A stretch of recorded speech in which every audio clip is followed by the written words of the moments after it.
Assalamualaikum warahmatullahi wabarakatuh. Perkenalkan, nama saya Nurdina, stambuk G701-19065. Di sini saya ingin menjelaskan tentang fase farmakodinamika dan fase farmakokinetika dari obat aspirin. Pertama, obat aspirin adalah golongan obat antiinflamasi non-steroid atau disingkat dengan OAINS yang memiliki efek analgetik, antipiretik, dan antiinflamasi yang bekerja secara perifer. Obat ini digunakan pada terapi simptomatis penyakit rematik dalam menghilangkan atau mengurangi rasa nyeri. Adapun fase farmakodinamik dari aspirin.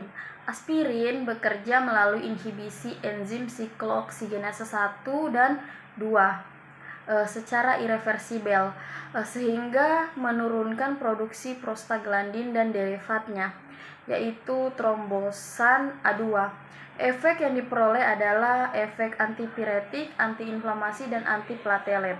Penghambatan pada COX-1 dan 2 akan menghambat pembentukan prostaglandin yang berperan dalam proses inflamasi. Selain itu juga, aspirin itu menghambat produksi trombosan A2 yang memiliki kemampuan untuk menginduksi agregasi platelet. Adapun fase farmakokinetika. Fase farmakokinetika ini terbagi menjadi 4 proses, yaitu pertama proses absorpsi, proses distribusi, proses metabolisme, dan terakhir proses ekskresi. Pertama, fase absorpsi. Aspirin diabsorpsi dengan cepat dan praktis, terutama di bagian duodenum. Namun karena bersifat asam, sebagian zat itu diserap pula di bagian lambung. Secara umum, aspirin ini diserap oleh saluran gastrointestinal atau GI. Setelah penyerapan, aspirin ini dihidrolisis menjadi asam salisilat, terutama di dalam hati. Dengan tingkat puncak plasma asam salisilat itu 1-2 jam dosis. Dari saluran GI bergantung pada bentuk sediaan, ada atau tidak adanya makanan, pH lambung, ada atau tidak adanya antasida, GI, atau agen penyangga. Dengan faktor fisiologi lainnya, itu berupa produk aspirin yang diserap dari saluran pencernaan. Asam salisilat secara luas didistribusikan ke saluran jaringan dan cairan dalam tubuh, termaksud sistem saraf pusat atau SSP, ASI, dan jaringan janin. Konsentrasi tertinggi ditemukan dalam plasma, hati, korteks ginjal, jantung, dan linear. Pada konsentrasi rendah kurang dari 100 mikrogram per mililiter, sekitar 90% salisilat plasma terikat dengan albumin. Sementara pada konsentrasi yang lebih tinggi, lebih besar dari 400, hanya sekitar 70% yang terikat. Adapun tanda-tanda overdosis salisilat termaksud tinnitus atau telinga berdering terjadi pada konsentrasi plasma mendekati 200 mcg per mililiter. Efek toksik yang parah yang berhubungan dengan tingkat lebih besar dari 400 mcg per mililiter.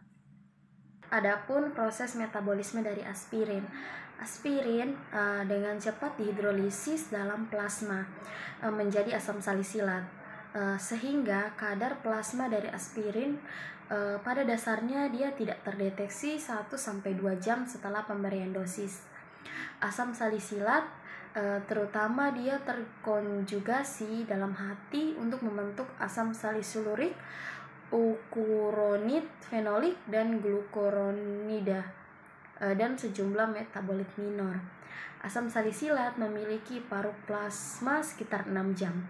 Adapun metabolisme salisilat lainnya yaitu saturable dan jumlah clearance tubuh menurun pada konsentrasi serum yang lebih tinggi karena keterbatasan kemampuan hati untuk membentuk kedua asam fenolik, glukuronida, dan salisylurik. Setelah dosis toksik 10-20 gram, plasma paru dapat ditingkatkan menjadi lebih dari 20 jam. Adapun fase eliminasi dari obat aspirin.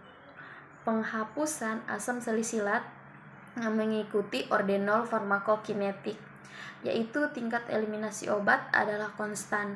Dalam kaitannya dengan konsentrasi plasma, ekskresi ginjal, obat berubah tergantung pada pH urinnya.